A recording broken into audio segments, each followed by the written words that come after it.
어떤 부부가 예배를 참석을 해서요, 오다가 신나게 둘이 싸웠지요. 그리고 따로따로 들어오는데 교역자들이 밖에서 이렇게 서 있거나 안내원들이 서 있을 때 알게 뭐예요? 그 감추고 들어오니까. 그런데 예배 시간에 말씀을 들으면서 그 말씀의 자기들이 싸웠던 그 주제, 갈등했던 그 주제를 가지고 정확하게 말씀이 선포되고, 그리고 말씀을 듣고 나서 온전히 회복이 되더랍니다. 그리고 나갈 때는 두 손 꼭 잡고 나갔대요.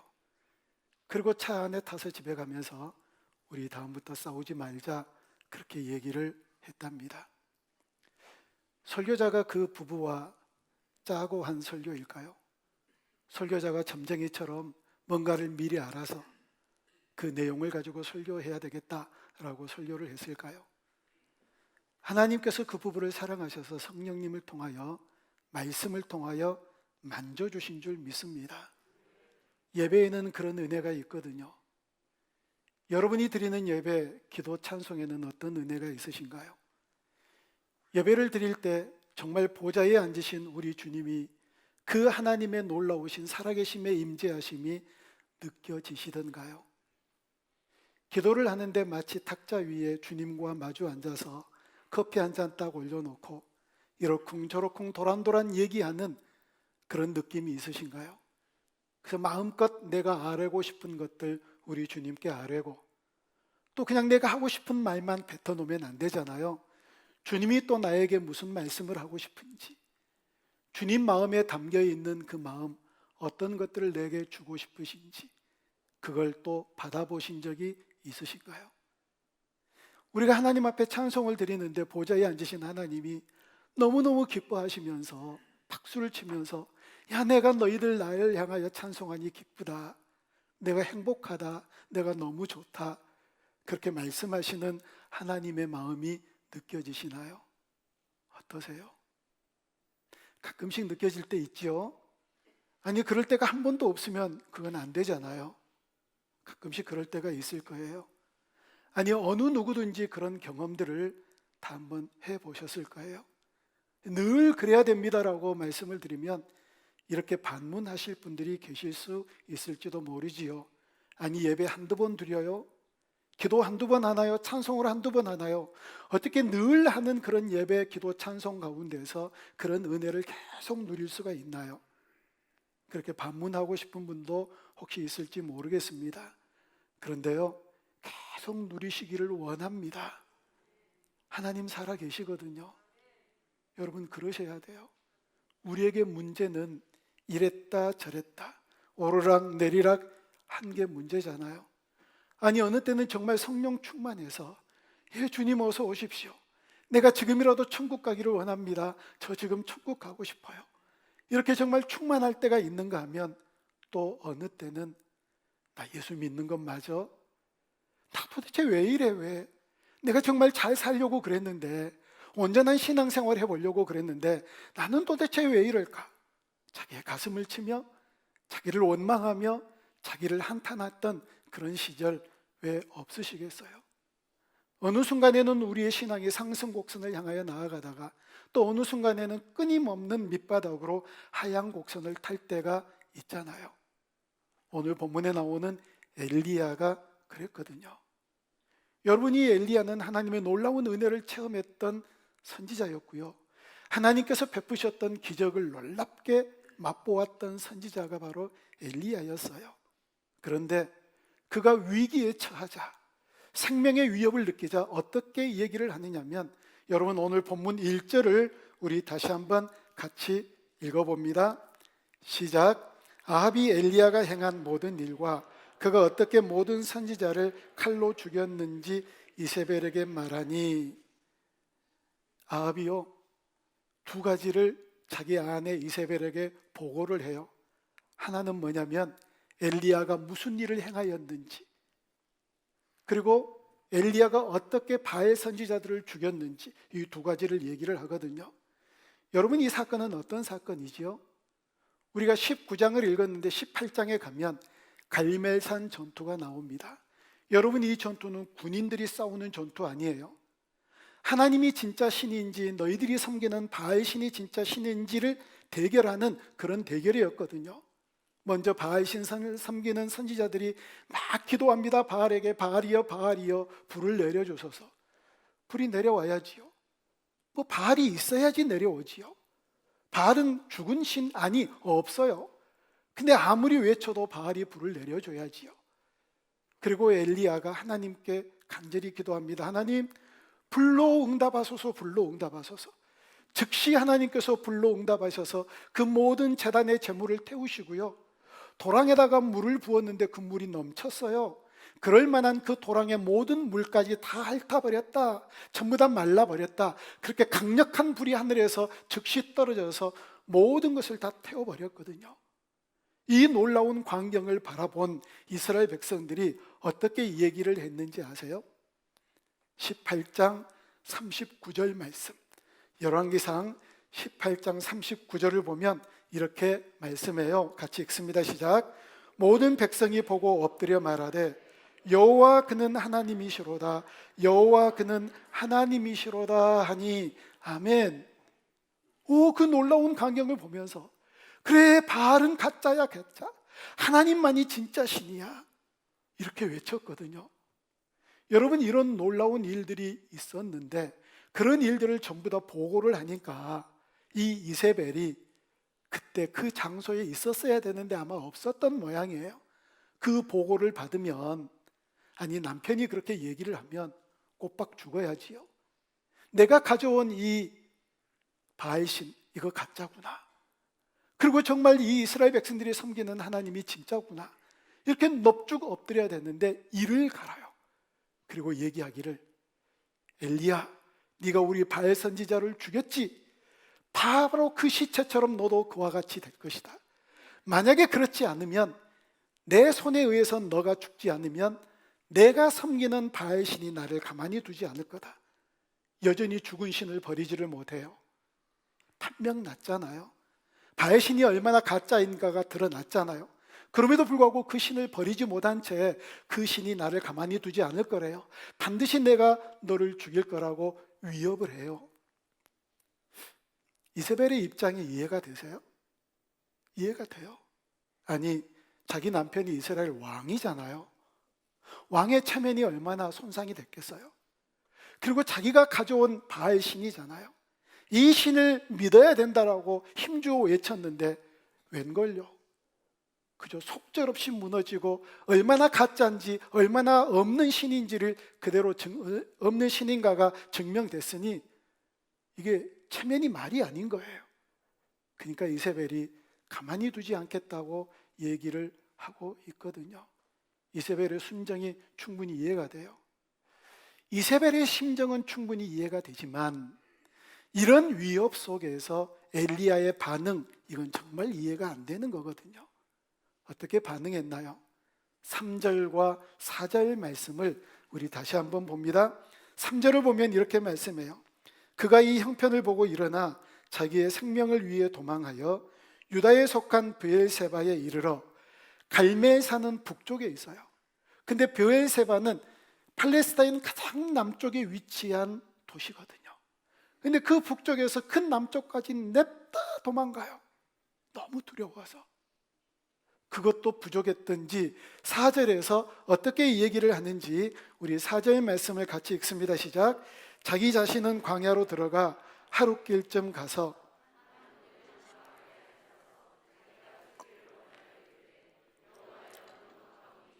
지금 내 생명을 거두시옵소서. 나는 내 조상들보다 낫지 못하나이다 하고, 아멘. 얼마나 두려워서 도망갔든지 브엘세바까지 도망가고, 그것도 부족했든지 거기에다가 사환을 세워놓고 하룻길을 또 도망가요. 하룻길 굉장히 멀잖아요. 근데 그 길까지 도망가가지고 자기의 몸을 숨기는 이 엘리야, 왜 그랬을까요? 엘리야가 왜 이렇게 못난 모습을 보일까요? 가장 중요한 것은 엘리야가 하나님의 지시하심, 하나님의 말씀을 듣지 않았기 때문이에요. 엘리야는 그런 사람 아니었어요. 여러분, 엘리야가 처음 등장한 건 열왕기상 17장이거든요. 디셉 사람 엘리야, 처음 등장해가지고 하는 일이 뭔지 아세요? 아합 왕 이스라엘 앞에서, 이스라엘 왕 아합 앞에서 이스라엘의 저주를 선포해요. 수년 동안 비가 내리지 않을 것입니다. 수년 동안 이슬이 내리지 않을 겁니다. 비는 잘 내리지 않는 그런 나라이지만 비는 내리지 않아도 한기와 냉기와 더운 기가 함께 부딪히면서 이슬이 모든 나라에 적시는 그런 축복의 땅이거든요, 팔레스타인이. 근데 그 이슬마저도 내리지 않겠대요. 그 나라를 통치하는 왕 앞에서 그 나라를 그렇게 저주하면 살아남겠어요? 하나님의 명령을 따라 그게 무서운 선포였음에도 불구하고 왕을 두려워하지 않고 선포했던 사람이 엘리야예요. 이제 또 도망가야지요. 그리 시냇가로 가라고 그러니까 그리 시냇가로 도망가요. 시냇가에 물이 마르자 사르밧 과부에게로 도망가라니까 또 사르밧 과부에게로 도망가요.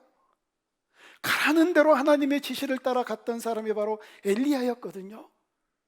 그런데 이 위협 앞에서 그가 하나님의 지시를 따르지 않고 하나님의 음성에 귀를 기울이지를 않아요. 하나님이 어떻게 인도하시는지 그 섬세한 인도하심을 그는 민감하게 반응하지 않고 그냥 무서워서 냅다 도망가는 이 못난 모습을 우리에게 보여주고 있다는 거예요. 여러분, 하나님의 지시하심을 따르세요. 그래 본 적이 얼마나 있으신가요? 하나님께서 이때 저때 이 문제 앞에서 저 문제 앞에서 저 사건 이 사건 앞에서 하나님의 놀라운 섬세하신 인도하심을 받아본 적이 있으신가요? 그 있으셔야 되거든요. 성령님께 민감하게 반응하는 사람들은요, 하나님은 그 사랑하는 자녀들을 그렇게 인도해 나가세요. 그런데 그걸 전혀 모르는 사람들은 이건 우연이 됐겠지, 저건 그럴만해서 됐겠지, 이건 내가 한 거야, 저건 저렇게 된 거야 라고 얘기를 하지만 하나님께 붙어 사는 사람들, 하나님의 인도하심에 민감한 사람들은 그래, 이것도 하나님이 인도해 주셨구나, 이것도 하나님이 간섭해 주셨구나, 이것도 하나님이 일해 주셨구나라고 그 하나님의 은혜에 반응하며 살아간다고요. 어떻게 살아가세요? 내가 내 멋대로 내 인생의 주인이 돼서 살아가는 사람들은 하나님의 인도하심 모른다니까요. 하나님의 이끄시는 손길 전혀 못 느낀다니까요. 그러나 반응하는 사람들은요, 곳곳에서 하나님의 손길을 느껴요. 그래서 감사하죠. 주님, 주께서 공급해 주셨군요. 주님, 주님께서 이 사람을 만나게 해 주셨군요. 주님, 여기에서 넘어지게 해 주셨군요. 직진했으면 낭떠러질 테니까. 이렇게 고백하는 인생이 된다고요. 늘 우리가 깨어 있어서 하나님의 인도하심의 손길을 누리고 하나님께서 말씀하시는 그 음성을 듣고 하나님이 만지시는 손길을 경험하며 살아갈 때, 이 코로나의 위기의 시대 때 날마다 주님 안에서 평강을 누리며 살아가는 복된 인생 되어질 줄로 믿습니다. 이 엘리야가 또 왜 실패했을까요? 앞에 있는 환경만 눈에 보이니까요. 여러분, 하나님은요, 엘리야를 역사의 무대에 세우셨어요. 그리고 그에게 스포트라이트를 비추시면서 강력하게 하나님 나라의 놀라운 일들을 행하도록 인도해 주신 분이 바로 하나님이셨거든요. 그런데 지금 이 엘리야가 그 앞에 있는 모양을 보고 실패해요. 엘리야가 얼마나 열심히 많았었는데요. 우리가 읽지는 않았지만 오늘 19장 10절 말씀을 함께 읽어요. 19장 10절입니다. 시작. 그가 대답하되 내가 만군의 하나님 여호와께 열심히 유별하오니 이는 이스라엘 자손이 주의 언약을 버리고 주의 제단을 헐며 칼로 주의 선지자들을 죽였음이오며 오직 나만 남았거늘 그들이 내 생명을 찾아 빼앗으려 하나이다. 아멘.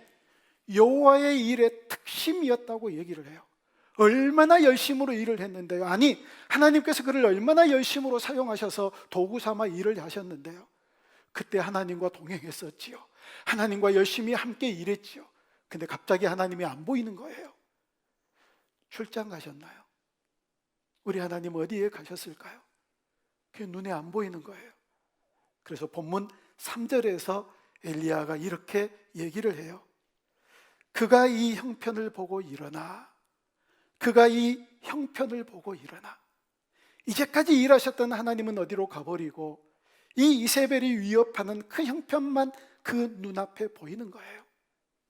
사랑하는 여러분, 하나님께서 엘리야에게 얼마나 영광스러운 많은 일들을 보여주셨는지 아세요? 그리 시냇가로 도망갔을 때 세상에 까마귀를 통하여서 먹이고 입히셨던 하나님이셨어요. 사르밧 과부에게로 갔었을 때 이제 마지막 음식 한 끼 먹고 아들과 죽으려고 했더니 사르밧 과부의 음식을 다 뺏어 먹잖아요. 어떻게 그래요? 그럼에도 불구하고 하나님께서 그 밀가루 통에 가루가 떨어지지 않게 해주셨고 그 병에 기름이 떨어지지 아니하도록 기적을 베푸셨잖아요.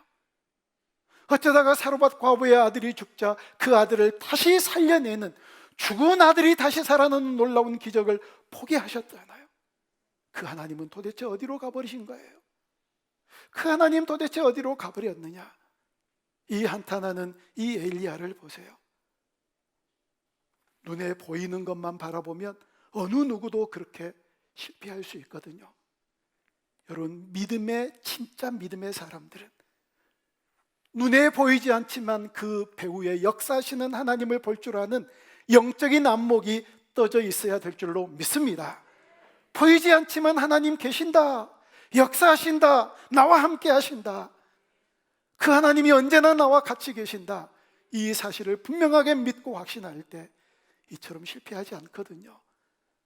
근데 문제는 사건은 눈에 보이고 하나님은 눈에 보이지 않으니까. 여러분, 이스라엘 백성들이 그랬거든요. 10가지의 재앙, 이 애굽 땅에 쏟아졌던 이 10가지의 재앙이 얼마나 놀라운 거였나요? 한두 가지 아니었잖아요. 10가지였잖아요. 한두 가지 내려진 재앙이 이거 깜짝이야, 이렇게 될 만한 그런 놀라운 기적이었나요? 얼마나 충격적인 그런 기적들이 10번이나 계속 쏟아졌나요? 그 기적을 맛보고 한 달 후에도 아니고 1년도 아니고 며칠 만에 홍해 앞에 도달했는데 그 넘실거리는 바다를 보면서 하나님을 원망하고 애굽으로 돌아가자라고 했던 사람들이 이스라엘 백성들이잖아요. 눈앞에 펼쳐지는 환경만을 바라보고 조금 전까지 역사하셨던 그 하나님은 어디로 가버린 거예요. 베드로도 그랬잖아요. 사람이 어떻게 바다 위를 걸어요? 그런데 그런 기적을 맛보았음에도 불구하고 출렁거리는 파로 바라보며 파로 빠지잖아요. 이게 엘리야의 형편이어서요. 이랬던 하나님이 이 엘리야를 호렙산에 세우세요. 그리고 2번 질문을 하고 2번 대답을 받으세요. 이 2번 질문은 어떤 질문이냐면, 엘리야야, 네가 왜 여기에 있느냐? 어찌하여 여기에 있느냐? 아니, 왜 거기에 있는지 하나님이 모르시겠어요? 다 아시지요. 자, 우리 19장 11절 말씀을 한번 보겠습니다. 같이 읽습니다. 시작. 여호와께서 이르시되 너는 나가서 여호와 앞에서 산에 서라 하시더니 여호와께서 지나가시는데 여호와 앞에 크고 강한 바람이 산을 가르고 바위를 부수나 바람 가운데 여호와께서 계시지 아니하며 바람 후에 지진도 있으나 지진 가운데에도 여호와께서 계시지 아니하며. 아멘. 강한 바람이 불어닥치기 시작합니다. 뭐라고 얘기를 하나요? 산을 가르고 바위를 부스러뜨렸대요. 여러분, 바위를 부서뜨릴 만큼 강한 바람, 굉장하지요. 야, 그래, 맞아. 강력하게 불러 응답하셨던 하나님께서 이제 응답하시겠구나. 그 강한 바람이 불어오자 엘리야가 기대하고 지켜봤는데 하나님 거기에 계시지 않는 거예요. 얼마나 실망스러웠을까요? 그리고 그 강한 바람이 지나가자 이 지진이 나서 온 땅이 흔들리는 그런 역사들이 일어나는 겁니다. 그래, 맞아. 그 갈멜산에서 불로 역사하셨던, 강력하게 임하셨던 하나님이 이제 일하시겠구나 하고 지켜봤는데 거기도 하나님 계시지를 않아요. 그리고 성경은 얘기하기를 세미한 음성이 들려오면서 엘리야에게 3가지 사명을 주세요. 말씀드렸죠? 너 왜 거기 있어? 넌 지금 거기 있어야 될 때가 아니야. 내가 너에게 준 사명을 완수해야 될 때야. 주시면서 주신 사명이 다 듣기 싫은 사명이에요. 그걸 완수하기 싫은 일이에요. 첫 번째는 늘 이스라엘과 대적했던 아람 왕 하사엘을 왕으로 세우래요. 근데 이 아람은 얼마나 이스라엘을 괴롭혔던 그런 나라인데요, 나중에 이 하사엘도요 계속해서 이스라엘을 침공하고 괴롭혀요. 두 번째는 이스라엘의 왕을 예후로 바꾸래요. 아합에서 예후로 바꾸래요. 세 번째는 더 기가 막힌 사명을 주세요. 너 이제 그만 내려오고 네 후계자로 엘리사를 세워라. 어느 것 하나도 예 주님 그러면서 달려가서 주님 앞에서 사명 감당할 만한 그런 좋은 게 아니에요. 그런데 왜 이 메시지를 주셨을까요? 여러분, 하나님께서 이방 왕도 세우시고 폐위하시는 분이 하나님이시다. 아합 왕, 이건 내가 내 마음대로 못하겠느냐? 그리고 결국은 그 아람으로 인하여서 아합 왕을 전쟁터에서 죽게 하시거든요. 근데 그걸 모르는 거예요, 엘리야가. 에후를 세워라. 아니 지금 아합 왕이 왕으로 있는데 어떻게 또 왕을 세우냐고요. 이게 모반이잖아요. 그럼에도 불구하고 하나님께서 세우라고 말씀하신 이유를 역사가 흐르고 난 다음에 나중에 봤더니 이 에후가 이세벨의 온 가문을, 완전히 아합 가문을 진멸시켜요. 자, 아람 왕 하사엘을 세우라고 그랬더니 이 하사엘이 아합을 죽이고, 이 에후를 세우라고 그랬더니 이 에후가 아합의 가문 이세벨을 완전히 진멸시키는 역사가 일어나더라는 거예요. 엘리사를 세우라고 그럴 때 무슨 생각이 들었겠어요? 이제 저 다 됐어요? 이제 제가 다 됐나요? 나이도 많이 되고 이렇게 저렇게 능력도 많이 떨어지고 힘들고, 아니 그래서 엘리야를 세우라고 그러세요? 얼마나 서운했겠어요? 근데 왜 세우셨나요? 죽음을 보지 않고 엘리야를 하나님께서 들어올려 영광스러운 나라로 데리고 가시기 위해서요. 이렇게 슬퍼하고 좌절해 있는 이 엘리야, 하나님은 그냥 지나가지 아니하시고요, 하나님께서 그를 만져주세요. 오늘 본문 5절 말씀을 우리 같이 한번 읽습니다. 5절 말씀입니다. 시작. 로뎀 나무 아래에 누워 자더니 천사가 그를 어루만지며 그에게 이르시되 일어나서 먹으라 하는지라. 아멘. 한 번 아니에요. 두 번씩이나 어루만지세요. 두 번씩이나 어루만지세요. 자, 여러분, 하나님의 어루만지심을 경험해 본 적이 있으신가요? 하나님이 어루만지시는 경험, 성령님을 우리에게 보내주셔서 성령님이 우리를 터치하시고 우리를 만지시는 경험, 저는 그런 경험을 놀랍게 해봤거든요. 정말 성령님이 저를 만지세요. 저를 안아주시고, 때로는 하나님께서 우리 개인을 통하여서, 우리 지체들을 통하여서 우리를 만지어 주시는 은혜도 있어요. 여러분, 그래서 교회 공동체가 그래서 중요한 거예요. 소그룹 공동체가 그래서 중요한 거예요. 어떤 분이 슬픔에 차 있어요. 눈물을 꼭 참고 있는데 누군가가 와서 한번 턱 치면 그 참았던 눈물이 폭포수처럼 쏟아져요. 그 슬픔이 그 눈물과 함께 다 사라지는 것, 안 경험해 보셨나요? 누군가가 마음에 원한이 있고 어떤 분노도 있고 약오름도 있고 속상함도 있는데 이걸 풀지를 못해서 마음속에 갖고 그것 때문에 혼자 갈등하고 그것 때문에 괴로워하는데 누군가가 와서 만져고 어깨를 도닥거려주고 등을 만져주면 그것들이 다 쏟아져요. 여러분, 이게 하나님이 우리를 직접 만져주시기도 하시지만 우리 지체들을 통하여서 만져주시는 은혜를 누려야 된다고요. 그래서 교회 공동체가 필요한 거예요.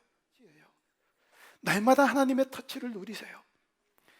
늘 서로 만져주며 서로 터치하고 서로 회복되고 서로 새 힘을 얻는 그런 공동체가, 우리 공동체가 꼭 되어질 수 있기를 바랍니다. 기억하십시다. 우리 눈에 보이지 않지만 하나님은 반드시 일하세요. 이 우주에 있는 별들이 얼마나 많은 운행들을 하나요? 소리 들리세요? 별들이 운행하는 소리 들리시던가요? 밤새 촉촉하게 적셔지는 이슬, 아니 이 세상에 있는 모든 것들을 촉촉하게 적시는 그렇게 많은 이슬이 내렸음에도 불구하고 그 이슬 소리 들리던가요? 저녁에 해가 지고 저녁에 달이 뜨는 얘기 소리 들리던가요? 달이 지고 해가 뜨는 소리 들리던가요? 용곽산만 소리가 나지 않는 것이 아니라 이것도 소리가 안 나요. 들리지 않는다고 이것 없네, 하나님 어디 계시나, 나 왜 이래, 이렇게 얘기하면 안 되잖아요. 소리 들리지 않더라도 우리 주님 반드시 일하실 줄 믿습니다. 코로나 시대, 너무너무 힘들고 어려운 시대, 우리 온 성도들을 우리 주님께서 친히 찾아가셔서 만져주시기를 간절히 소망합니다. 우리 성도들이 또 영의 눈을 뜨고 지금 힘들고 어렵지만 그러나 내 배후에 일하시는 그 하나님을 눈을 뜨고 바라보는 믿음의 눈도 열려지기를 원합니다. 그래서 반드시 이기게 하시는 하나님의 놀라운 은혜를 사모하며 모두 다 힘든 이때, 그래, 하나님 때문에 내가 승리해서 하나님이 만져주셨고 하나님이 나에게 말씀해 주시는 그 말씀으로 인하여 내가 새 힘을 얻었노라고, 내가 이렇게 승리했노라고, 내가 이런 좋은 기회를 잡아서가 아니라 하나님이 나를 여기까지 인도해 주셨노라고 그 하나님을 높여드리며 찬송하며 살아가는 우리 온 성도들이 다 되어줄 수 있기를 주님의 이름으로 축복합니다.